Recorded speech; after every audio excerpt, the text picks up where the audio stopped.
저는 박영자입니다. 올해 68살이죠.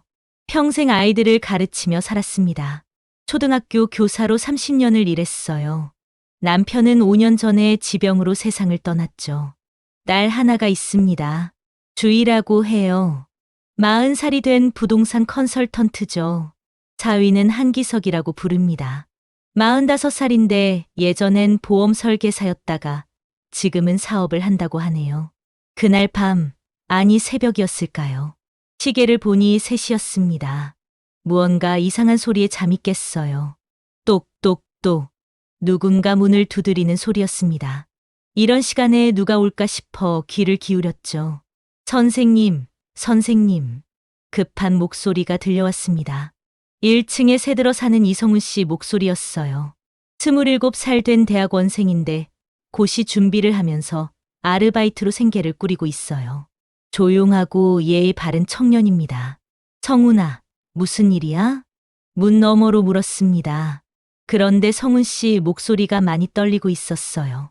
평소와는 완전히 다른 음성이었죠. 선생님, 지금 바로 나가셔야 해요. 집에 위험한 사람들이 들어왔습니다. 무슨 소리인지 이해가 안 됐습니다. 위험한 사람들이라니요. 내 집에 말이에요. 도둑이라도 든 건가 싶어 심장이 쿵쾅거렸어요. 하지만 성훈 씨가 거짓말을 할 리는 없다고 생각했습니다. 정말이야? 어떤 사람들인데? 지금 설명할 시간 없어요. 빨리 나오세요. 성훈 씨 목소리에 절박함이 느껴졌습니다. 나는 재빨리 옷을 챙겨 입었어요. 손이 덜덜 떨렸죠. 문을 열고 나가려는데 갑자기 이상한 걸 발견했습니다. 내 방 불이 켜져 있었어요. 분명히 잠들기 전에 불을 껐는데 말이에요. 항상 하는 습관인데 빼먹을 리가 없었어요. 머리카락이 쭈뼛었습니다. 정말로 누군가 내 집에 들어온 게 맞았어요. 성훈 씨가 급하게 손짓했습니다. 빨리요, 선생님. 나는 가방 하나만 들고 따라 나섰어요. 성훈 씨는 내 손을 잡고 뒷문 쪽으로 향했습니다. 발걸음을 최대한 조심조심 옮겼어요. 그런데 뒤에서 뭔가 소리가 들렸습니다. 발자국 소리였어요. 누군가 따라오고 있어. 성훈 씨가 내 귀에 속삭였습니다. 온몸이 얼어붙는 느낌이었어요. 정말 영화 같은 일이 내게 일어나고 있었습니다. 우리는 뒷골목으로 빠져나왔어요. 그때 집 앞쪽에서 자동차 문 닫히는 소리가 들렸습니다. 성훈 씨가 조심스럽게 고개를 내밀어 보더니 얼굴이 창백해졌어요. 누구야? 누가 온 거야? 나도 몰래 고개를 내밀어 봤습니다.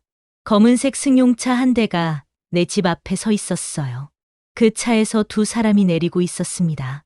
그 순간 내 심장이 멈추는 줄 알았어요. 딸 주희와 사위 기석이었습니다. 이 시간에 왜 우리 집에 온 걸까요? 그것도 뒷문으로 도망친 나를 찾아서 말이에요. 머릿속이 하얘졌습니다. 딸이 위험한 사람이라니요.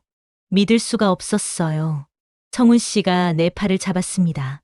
이제 더는 숨기지 않고 말씀드릴게요. 그의 목소리가 무겁게 가라앉았어요. 따님이 선생님을 해치려 하고 있어요. 도망, 그리고 의문. 성훈 씨 말을 들은 순간 다리에 힘이 풀렸습니다. 딸이 나를 해치려 한다니요. 그럴 리가 없어요. 내가 낳고 기른 딸인데 말이에요. 하지만 지금 상황을 보니 부인할 수도 없었어요. 성훈아, 정말 확실한 거야? 네, 확실합니다. 며칠 전부터 이상한 낌새를 눈치챘어요. 성훈 씨는 나를 이끌고 골목 깊숙이 들어갔습니다. 우리 발걸음은 최대한 소리 나지 않게 조심스러웠어요. 뒤에서 들려오는 발자국 소리가 점점 가까워지는 것 같았거든요. 어떤 낌새를 말하는 거야? 집 주변을 서성이거나 창문 쪽을 자꾸 들여다보는 걸 봤어요. 그리고 성훈 씨가 말을 멈췄습니다. 뭔가 더 심각한 이야기가 있는 것 같았어요. 하지만 지금은 안전한 곳으로 피하는 게 우선이었죠. 우리는 골목을 빠져나와 큰 길로 나왔습니다. 다행히 뒤따라오는 사람들 소리는 들리지 않았어요. 성훈 씨가 택시를 잡았습니다. 어디로 갈까요? 일단 찜질방으로 가자. 24시간 열어두는 곳으로. 택시 안에서 나는 계속 뒤를 돌아봤어요. 혹시 따라오는 차가 있는지 확인하려고 했죠. 다행히 아무것도 보이지 않았습니다. 하지만 마음은 전혀 편하지 않았어요. 정훈 씨를 바라봤습니다. 평소에는 책만 읽던 조용한 청년이 이렇게 나를 도와주고 있었어요. 고맙기도 하고 미안하기도 했습니다. 정훈아, 내가 위험해질 수도 있는데 괜찮겠어? 선생님 걱정 마세요. 전 괜찮습니다. 하지만 성훈 씨 얼굴에는 긴장감이 역력했어요. 손도 계속 떨리고 있었죠. 나 때문에 이 청년이 곤란해지는 건 아닐까 걱정됐습니다. 찜질방에 도착했어요. 새벽 시간인데도 사람들이 꽤 있었습니다. 우리는 로비 구석진 자리에 앉았어요. 이제 자세히 말해줘. 도대체 무슨 일인지. 성훈 씨가 주변을 살피더니 작은 목소리로 말하기 시작했습니다. 며칠 전 밤에 이상한 대화를 들었어요. 사위분과 따님이 선생님 집 앞에서 이야기하고 있었거든요. 무슨 이야기를? 사고로 만들면 보험금도 타고 집도 팔 수 있다고 했어요. 내 심장이 쿵 내려앉았습니다. 사고로 만든다는 게 무슨 뜻인지 알 것 같았어요. 나를 사고로 죽이겠다는 얘기였죠. 정말 그런 말을 했어? 네, 제가 직접 들었습니다. 그리고 오늘 밤에 실행하겠다고도 했어요. 믿기 어려웠지만 지금 상황을 보면 사실인 것 같았어요. 딸과 사위가 새벽에 우리 집에 온 이유도 이제 알겠더라고요. 그런데 한편으로는 의심스러운 생각도 들었습니다. 성훈 씨가 혹시 거짓말을 하는 건 아닐까요? 왜 나를 도와주려고 하는 걸까요? 뭔가 다른 목적이 있는 건 아닐까 하는 불안감이 스멀스멀 올라왔어요. 하지만 지금 상황에서는 성훈 씨를 믿을 수밖에 없었습니다. 다른 선택지가 없었거든요. 그럼 어떻게 해야 할까? 일단 며칠만 숨어 있으면서 증거를 모아봐야겠어요. 성훈 씨가 핸드폰을 꺼냈습니다. 뭔가 계획이 있는 것 같았어요. 나는 딸과 사위의 얼굴을 떠올렸습니다. 정말로 나를 해치려고 했던 걸까요? 믿고 싶지 않았지만 현실을 받아들일 수밖에 없었어요. 찜질방 로비는 새벽임에도 불구하고 사람들로 붐볐어요. 택시 운전사들, 야근하는 직장인들, 그리고 나처럼 갈 곳 없는 사람들이 앉아 있었죠. 나는 성훈 씨와 구석진 소파에 앉아서 이야기를 계속 들었습니다. 성훈아, 정말 확실한 거지? 내가 들은 게 맞나? 네, 분명히 들었어요. 사위분이 먼저 꺼낸 얘기였어요. 성훈 씨가 목소리를 더 낮췄습니다. 사고로 만들면 보험금도 타고 집도 팔 수 있다. 그런 말을 정확히 했어요. 그리고 따님이 대답했죠. 그래, 이번이 마지막 기회야. 온몸에 소름이 돋았습니다. 내 딸이 정말 그런 말을 했다니요. 평생 내가 키워온 딸이 말이에요. 언제 들은 거야? 사흘 전 밤 11시쯤이었어요. 전 늦게 들어오다가 우연히 듣게 됐어요. 성훈 씨가 핸드폰을 보여줬습니다. 뭔가 녹음된 파일이 있었어요. 혹시 몰라서 녹음해뒀습니다. 파일을 재생하자 희미하게 목소리가 들렸습니다. 기석사위 목소리였어요. 보험금이 얼마나 나와? 2억은 될 거야. 집값까지 합치면 5억 정도. 딸 주위 목소리도 들렸습니다. 내 심장이 멈추는 줄 알았어요. 정말로 내 딸이 하는 말이었죠. 엄마가 너무 고집이 세서 말로는 안 통해. 이제 다른 방법을 써야 해. 사고처럼 보이게 하는 게 중요하다고 했지. 응. 계단에서 넘어지거나 가스 사고로 만들면 돼. 더 이상 들을 수가 없었어요. 핸드폰을 밀어냈습니다. 내 딸이 나를 죽이려 한다니요. 게다가 보험금과 집까지 노리고 있었어요. 눈물이 났지만 참았습니다. 이런 상황에서 울고 있을 때가 아니었거든요.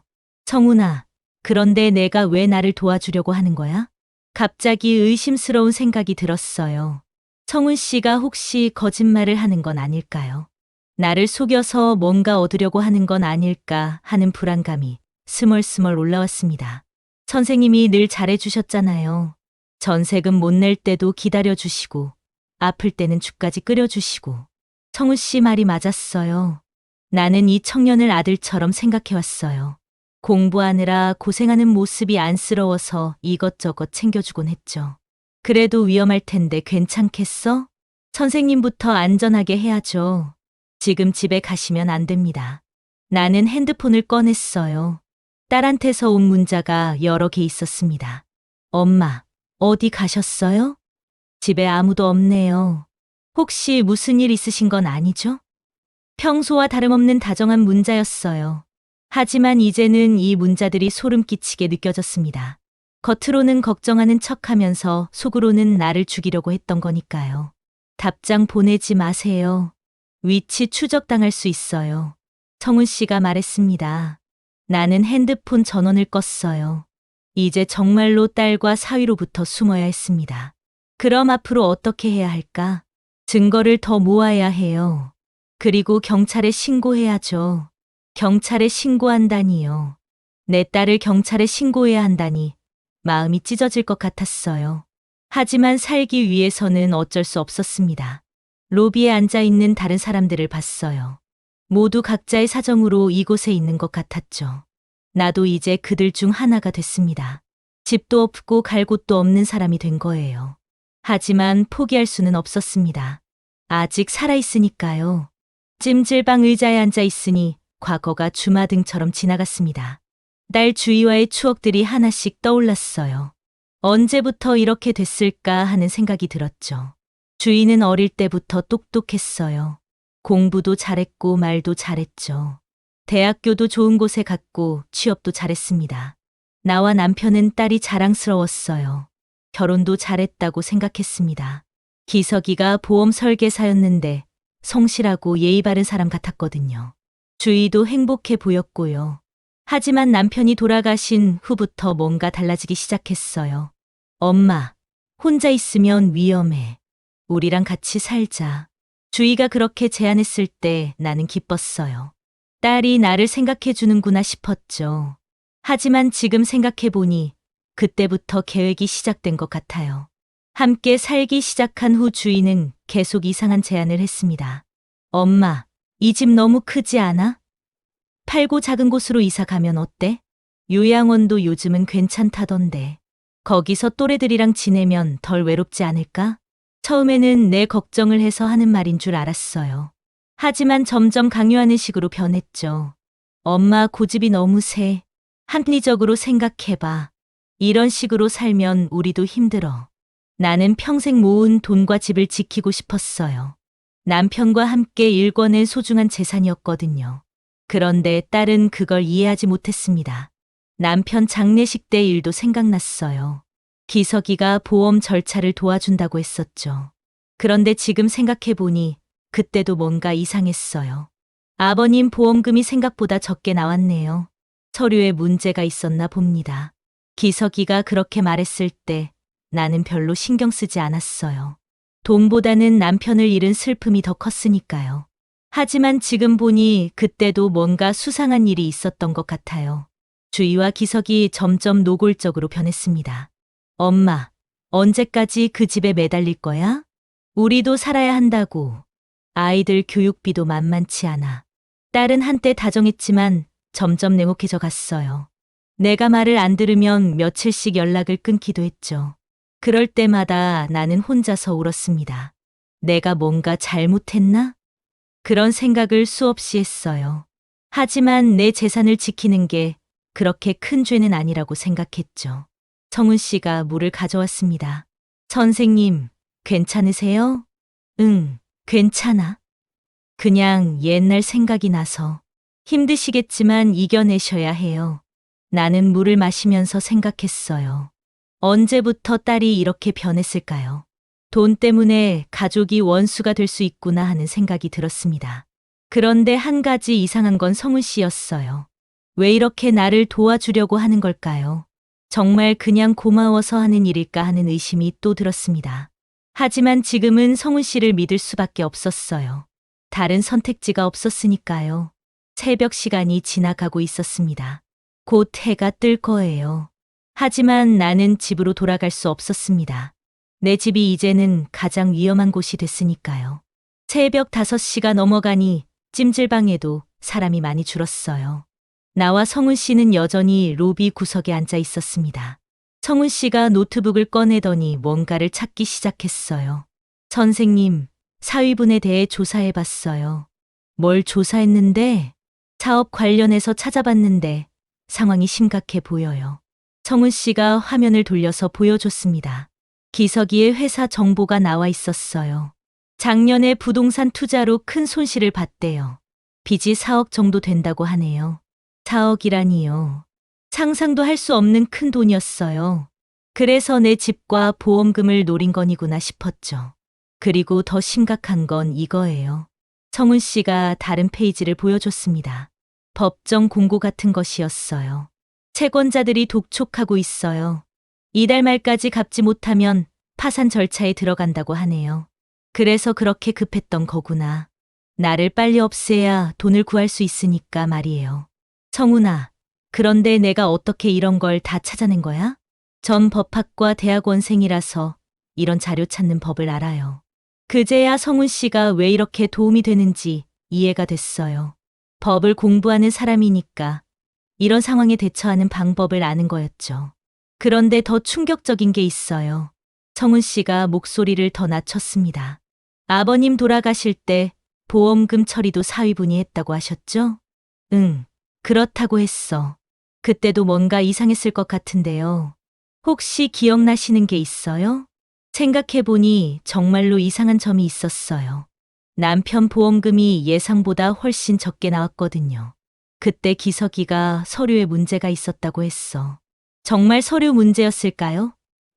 혹시 다른 이유가 있었던 건 아닐까요? 성훈 씨 말을 듣고 보니 의심스러워졌어요.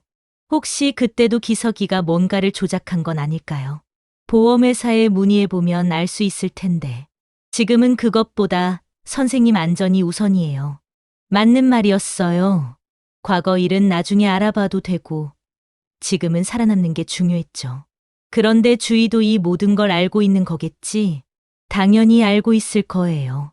아마 주도적으로 계획한 사람은 따님일 수도 있어요. 그 말을 듣고 나니 더 절망적이었어요. 사위가 나쁜 사람이라면 이해할 수 있어요. 하지만 내가 낳은 딸이 주도했다니요. 부동산 컨설턴트니까 집값도 정확히 알고 있겠고, 보험 쪽도 사위 덕분에 잘 알 거예요. 성훈 씨 말이 맞았어요. 주인은 내 재산 규모를 정확히 알고 있었을 거예요. 그리고 어떻게 하면 그 돈을 가장 빨리 손에 넣을 수 있는지도 계산했겠죠. 참 치밀하네. 네. 그래서 더 위험해요. 즉흥적으로 하는 일이 아니라 오래전부터 계획한 것 같거든요. 나는 딸의 얼굴을 떠올렸어요. 언제부터 그런 계획을 세웠을까요? 남편이 돌아가신 직후부터였을까요? 아니면 더 일찍부터였을까요? 선생님, 힘드시겠지만 현실을 받아들이셔야 해요. 성훈 씨가 내 손을 잡았습니다. 따뜻한 손길이었어요. 이 청년만이 지금 내 편이었습니다. 창문 밖으로 해가 뜨기 시작했어요. 하지만 나에게는 어둠만이 기다리고 있는 것 같았습니다. 6장. 추적의 시작. 해가 떴지만 우리는 여전히 찜질방에 있었어요. 집으로 돌아갈 수가 없었거든요. 성훈 씨가 주변을 계속 살피고 있었습니다. 뭔가 불안한 기색이 역력했어요. 선생님, 핸드폰 다시 켜보세요. 나는 조심스럽게 핸드폰을 켰어요. 곧바로 문자와 전화 기록이 쏟아졌습니다. 모두 딸 주희에게서 온 것들이었어요. 엄마, 대체 어디 계세요? 걱정돼서 미치겠어요. 빨리 연락 주세요. 전화도 10번 넘게 걸려 있었어요. 평소 같으면 이렇게 걱정해주는 딸이 고마웠을 텐데 지금은 소름이 끼쳤습니다. 답장하지 마세요. 위치 추적당할 수 있어요. 그럼 계속 이렇게 숨어 있어야 해? 며칠만 버티면 돼요. 증거를 더 모아야 하거든요. 그런데 핸드폰이 울렸어요. 주희에게서 걸려온 전화였습니다. 나도 모르게 손이 떨렸어요. 받지 마세요. 성훈 씨가 말렸지만 나는 받고 싶었어요. 딸 목소리를 직접 들어보고 싶었거든요. 정말로 나를 해치려고 하는 건지 확인하고 싶었어요. 여보세요? 엄마, 어디 계세요? 집에 없어서 얼마나 놀랐는지 몰라요. 딸 목소리는 평소와 다름없이 다정했어요. 하지만 이제는 이 다정함이 가짜라는 걸 알았죠. 응, 나 괜찮아. 그냥 일찍 나왔어. 어디 나가셨어요? 걱정돼서 미치겠어요. 친구 만나러 갔다가 찜질방에서 쉬고 있어. 말을 하면서도 조심스러웠어요. 너무 자세히 말하면 안 될 것 같았거든요. 어느 찜질방이에요? 마중 나갈게요. 역시나 위치를 묻는군요. 나는 얼른 다른 곳 이름을 댔어요. 아니야, 괜찮아. 혼자 들어갈 수 있어. 그래도 혼자 다니시면 위험해요. 기석 오빠랑 같이 모시러 갈게요. 기석이까지 데려오겠다니요. 정말로 나를 찾아서 해치려는 것 같았어요. 아니야, 정말 괜찮다고. 저녁에 들어갈게. 엄마, 요즘 왜 이러세요? 우리가 걱정해서 그러는 건데. 딸 목소리에 약간의 짜증이 섞여 있었어요. 평소 같으면 눈치채지 못했을 텐데 지금은 모든 게 의심스럽게 들렸죠. 나 피곤해서 좀 쉬고 싶어. 나중에 연락할게. 전화를 끊었어요. 손이 덜덜 떨렸습니다. 잘하셨어요. 하지만 이제 여기도 위험해졌어요. 왜? 통화하는 동안 위치 추적이 가능해요. 빨리 다른 곳으로 가야 합니다. 우리는 서둘러 찜질방을 나왔어요. 성훈 씨가 택시를 잡았지만 뒤를 계속 돌아보고 있었습니다. 혹시 따라오는 차 있어요? 나도 뒤를 봤어요. 검은색 승용차 한 대가 저 멀리 보였는데 우리와 같은 방향으로 가고 있었어요. 저 차 아니야? 맞는 것 같아요. 빨리 가세요. 택시 기사에게 말했지만 이미 늦었어요. 검은 차가 점점 가까워지고 있었거든요. 다른 길로 가주세요. 네, 알겠습니다. 택시가 골목길로 빠졌어요. 하지만 검은 차도 따라 들어왔습니다. 이제 확실했어요. 주희와 기석이 우리를 쫓아오고 있었던 거예요. 선생님, 지하철역으로 가요. 거기서 사람들 틈에 섞여 도망쳐야 해요. 지하철역에 도착했어요. 다행히 출근 시간이라 사람이 많았습니다. 우리는 인파 속으로 섞여 들어갔어요. 하지만 뒤에서 익숙한 목소리가 들렸습니다. 엄마, 엄마.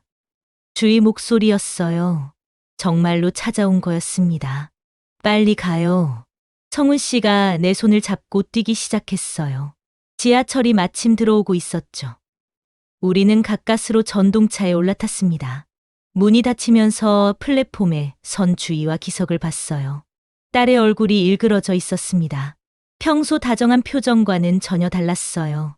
마치 사냥감을 놓친 맹수 같았죠. 이제 정말로 확실해졌어요. 딸과 사위가 나를 찾아서 해치려 한다는 게 말이에요. 전동차 안에서 나는 울고 싶었지만 참았어요. 아직 싸움이 끝나지 않았으니까요. 7장. 드러나는 진심.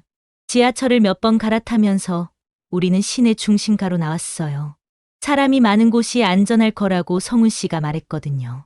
카페 한 구석에 앉아서 숨을 돌렸습니다. 이제 어떻게 해야 할까? 경찰에 신고해야 해요. 더 이상 미룰 수 없어요. 하지만 나는 망설여졌어요.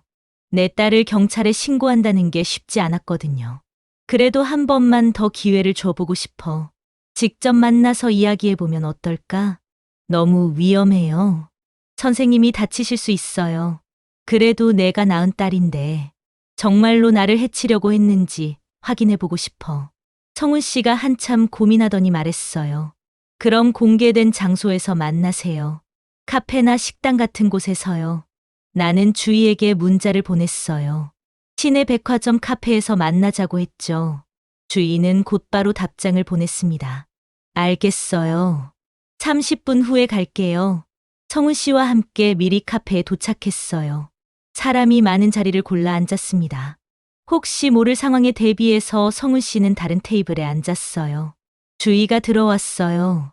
평소와 다름없는 모습이었습니다. 하지만 눈빛이 예전 같지 않았어요. 뭔가 차가운 느낌이 들었죠. 엄마, 왜 이러세요?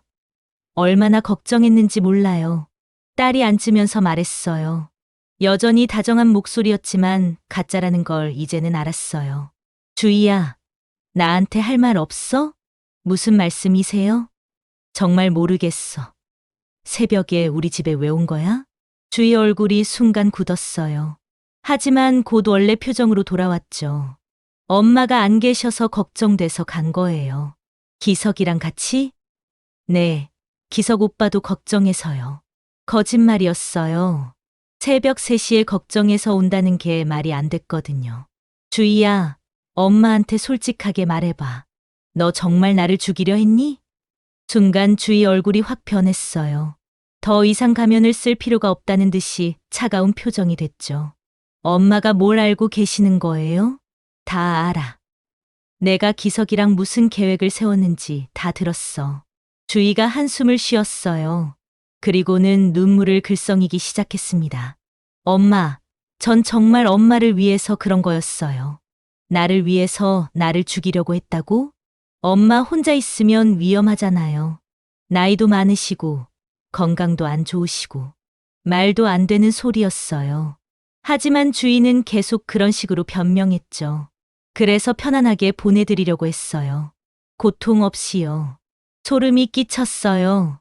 내 딸이 정말로 나를 죽이려고 했던 거였어요. 그것도 나를 위해서라는 말도 안 되는 이유로요. 주희야, 정말 그게 이유야? 돈 때문 아니고? 그때 주희가 실수를 했어요. 보험금이야 어차피 저한테 올 거고 집도 팔아야 하니까. 말을 하다가 멈췄지만 이미 늦었어요. 자기 진심을 드러낸 거였죠. 역시 돈 때문이었구나. 주희 얼굴이 완전히 변했어요. 더 이상 다정한 딸의 모습은 찾아볼 수 없었죠. 네, 맞아요. 돈 때문이에요. 엄마가 너무 고집스럽게 혼자 다 가지고 있으니까. 내가 평생 모은 돈인데 내가 가지고 있으면 안 돼? 우리도 살아야 한다고요. 아이들 교육비도 드는데. 주희가 목소리를 높였어요. 주변 사람들이 쳐다보기 시작했죠. 그래서 엄마를 죽이려고 했어? 그런 말 쓰지 마세요. 그냥 편안하게 보내드리려고. 나는 더 이상 들을 수가 없었어요. 내가 낳고 기른 딸이 이런 말을 하다니요. 눈물이 났지만 흘리지 않았어요. 이런 딸 앞에서 약한 모습을 보이고 싶지 않았거든요. 주희야, 내가 내 딸이 맞니? 엄마도 너무하시네요. 평생 나만 보고 살았는데 그 순간 모든 게 무너지는 느낌이었어요. 내가 믿고 사랑했던 딸이 이런 사람이었다니요. 8장 마지막 선택. 주희와의 대화는 더 이상 의미가 없었어요. 딸은 끝까지 자신이 옳다고 주장했죠. 나를 위해서 그런 거였다면서 말이에요. 엄마, 다시 한번 생각해 보세요. 요양원에서 편안하게 지내시면 그만해. 더 이상 듣고 싶지 않아. 나는 자리에서 일어났어요. 성훈 씨도 따라 일어났죠. 어디 가세요? 경찰서에 가려고. 주희 얼굴이 파랗게 변했어요. 엄마, 설마 저를 신고하시려고요? 당연하지. 딸이 엄마를 죽이려고 했는데 가만히 있어야 해? 엄마. 주희가 내 팔을 잡았어요. 하지만 나는 뿌리쳤습니다. 이제 넌 내 딸이 아니야. 카페를 나와 경찰서로 향했어요. 성훈 씨가 녹음 파일을 경찰에게 들려줬습니다. 방금 전 카페에서의 대화도 녹음해뒀다고 하더라고요. 경찰들이 증거를 검토한 후 수사를 시작하겠다고 했어요. 주희와 기석을 조사하겠다고 했죠. 며칠 후 연락이 왔어요. 기석의 빚이 확인됐고 주희와의 공모도 밝혀졌다고 했습니다. 남편의 보험금 문제도 재조사하겠다고 하더라고요. 법원에서 영장이 나왔어요. 주희와 기석이 체포됐습니다. 마지막으로 딸을 본 건 법정에서였어요. 수갑을 찬 주희가 나를 보며 울부짖었죠. 엄마, 다 당신 때문이야. 평생 돈만 쥐고 놓지 않았잖아. 그 말을 듣고 나니 허탈했어요. 끝까지 자신의 잘못을 인정하지 않는 딸이었거든요. 법정을 나오면서 주저앉고 싶었어요. 모든 게 끝난 것 같았거든요. 딸도 잃고 믿음도 잃고 모든 걸 잃은 기분이었죠. 그때 성훈 씨가 다가왔어요. 선생님, 이제 자유로워지셔야죠. 자유, 뭐가 자유로워진 거야? 더 이상 누군가 선생님을 해치려 하지 않아요. 이제 정말 자유롭게 사실 수 있잖아요. 성훈 씨 말을 듣고 보니 그런 것 같기도 했어요. 더 이상 딸과 사위를 걱정할 필요도 없고 내 재산을 지키기 위해 싸울 필요도 없었죠. 그런데 정말 자유로워진 걸까? 네, 이제 선생님만을 위해 사시면 돼요. 집으로 돌아가는 길에 생각했어요. 정말 자유로워진 걸까? 아니면 모든 걸 잃은 걸까? 하지만 한 가지는 확실했어요. 나는 살아있다는 것. 그리고 진짜 나를 걱정해주는 사람도 있다는 것이죠. 사건이 마무리되고 한 달 정도 지났을까요? 성훈 씨와 함께 차를 마시고 있는데 문득 궁금한 게 생겼어요. 왜 이 청년이 나를 이렇게까지 도와주는지 말이에요. 성훈아, 너한테 물어볼 게 있어. 네, 뭐든지 말씀하세요. 내가 왜 나를 이렇게 도와주는 거야? 정말 그냥 고마워서야? 성훈 씨가 잠시 망설이더니 미소를 지었어요. 선생님, 혹시 기억나세요? 10년 전에 가르치셨던 학생 중에 이성훈이라는 아이가 있었는데요. 이성훈, 어디서 많이 들어본 이름인데 갑자기 번개 맞은 것처럼 기억이 났어요. 그래요. 이성훈이라는 학생이 있었어요. 키가 작고 말이 없던 아이였죠. 설마 내가 그 성훈이야? 네, 맞습니다. 선생님이 담임을 맡아주셨던 이성훈이에요. 믿을 수가 없었어요. 그 작고 조용했던 아이가 이렇게 의젓한 청년이 됐다니요. 어머, 정말이야? 그래서 이름이 나치겠구나. 그제야 모든 게 이해됐어요. 왜 성훈 씨가 나를 이렇게 극진히 도와주는지 말이에요. 선생님, 기억나세요? 제가 도시락을 못 가져올 때가 많았잖아요. 그렇죠. 성훈이네는 정말 가난했어요. 할머니 혼자 키우는 집이었는데 할머니가 아프신 날이 많아서 도시락을 못 싸주곤 했어요. 그때 선생님이 매번 도시락을 챙겨주셨죠. 나는 그때를 떠올렸어요. 성훈이가 점심시간에 혼자 앉아있을 때마다 안쓰러웠거든요. 그래서 집에서 도시락을 하나 더 싸와서 은근히 건네주곤 했죠. 별거 아니었는데 아직도 기억하고 있구나. 선생님께는 별거 아니었을지 몰라도 저에게는 정말 큰 일이었어요. 배고픈 채로 수업 듣지 않아도 됐으니까요. 성훈 씨 목소리가 떨렸어요. 그때 일이 아직도 생생한가 봐요. 그리고 할머니가 돌아가셨을 때도 기억나세요? 어떻게 잊을 수 있겠어요. 성훈이 할머니가 갑자기 돌아가셨을 때 아이가 어떻게 해야 할지 몰라 하더라고요. 친척도 없고 의지할 사람이 아무도 없었거든요. 그때 선생님이 모든 걸 다 도와주셨잖아요. 장례식장도 알아봐 주시고 장례비도 대신 내주시고 나는 그냥 제자가 어려울 때 도와준 것뿐이었어요. 당연한 일이라고 생각했죠. 선생님이 아니었으면 할머니를 제대로 보내드릴 수도 없었을 거예요. 그때 내가 너무 어려 보여서 그랬어. 13살짜리가 혼자 어떻게 감당하겠어. 그 후로 아동복지시설에 들어갔는데 그때부터 다짐했어요. 나중에 꼭 선생님께 은혜를 갚겠다고. 그래서 이렇게까지 도와준 거였구나. 모든 게 이해됐어요. 그래서 법학과에 진학한 거야? 네, 선생님을 지켜드릴 수 있는 사람이 되고 싶었어요. 그래서 열심히 공부했어요. 성훈 씨가 가방에서 뭔가를 꺼냈어요. 사법고시 합격증이었어요. 드디어 해냈어요. 아직은 연수 중이지만 이제 곧 검사가 됩니다. 정말이야? 축하해. 너무 기뻤어요. 그 어렵다는 사법고시에 합격했다니요. 내 제자가 이렇게 훌륭하게 성장한 게 자랑스러웠어요. 선생님 덕분이에요. 선생님이 보여주신 사랑이 제가 여기까지 올 수 있게 해준 원동력이었어요. 눈물이 났어요. 내가 그저 당연하다고 생각했던 일들이 이 아이에게는 인생을 바꾼 큰 사건이었던 거예요. 그리고 하나 더 말씀드릴 게 있어요. 성훈 씨가 또 다른 사진을 보여줬어요. 예쁜 여자와 함께 찍은 사진이었어요. 옆에 아가씨는 누구야? 결혼할 여자친구예요. 그런데 성훈 씨가 말을 멈췄어요. 뭔가 슬픈 일이 있는 것 같았죠. 무슨 일 있어? 여자친구는 제가 보육원에서 만난 친구예요. 그녀도 저처럼 고아여서 저희 둘은 서로 의지하며 지금껏 함께 해온 사람이에요. 결혼 전이만 그녀가 아이를 가졌는데 얼마 전 아이를 잃었어요. 새로운 가족이 생긴다고 너무 행복해 했었거든요. 성훈 씨 눈에는 눈물이 글썽거렸어요. 그 후로 그녀가 많이 힘들어해요. 마음이 아팠어요. 젊은 부부가 아이를 잃는다는 게 얼마나 슬픈 일인지 알거든요. 그래서 생각해봤는데 선생님이 혼자 지내시는 것도 외로우실 테고 저희도 어른이 필요하고 성훈 씨가 조심스럽게 말을 꺼냈어요. 저희랑 함께 사시면 어떨까요? 진짜 가족처럼요. 갑작스러운 제안이었어요. 하지만 나쁘지 않았죠. 딸을 잃고 외로웠는데 이렇게 진심으로 나를 생각해주는 사람들과 함께 살 수 있다니요. 정말 괜찮겠어? 늙은 사람이 폐가 될 텐데.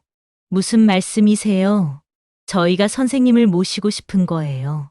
아니, 저희 어머니가 되어주세요. 그 말을 듣고 눈물이 왈칵 쏟아졌어요. 혈육인 딸은 나를 죽이려 했는데 남인 이 청년은 나를 어머니라고 부르겠다는 거였어요. 그럼 나는 며느리도 생기고 손주도 생기는 거네. 네, 그렇죠. 큰 가족이 되는 거예요. 정말 기뻤어요. 모든 걸 잃었다고 생각했는데 오히려 더 큰 행복을 얻게 된 거였어요. 몇 달 후 나는 성훈이와 며느리와 함께 살게 됐어요. 며느리는 나를 진짜 어머니처럼 따랐고 나도 며느리를 딸처럼 사랑했죠.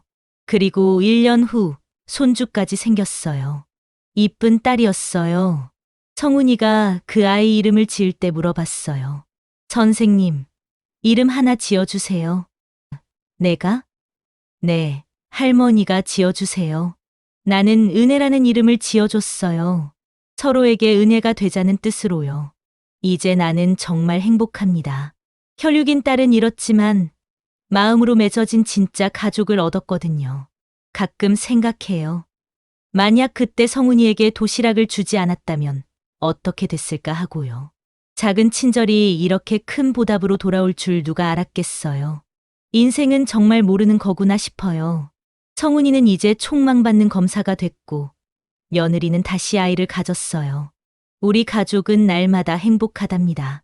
인생에서 베푼 작은 친절은 결코 사라지지 않습니다.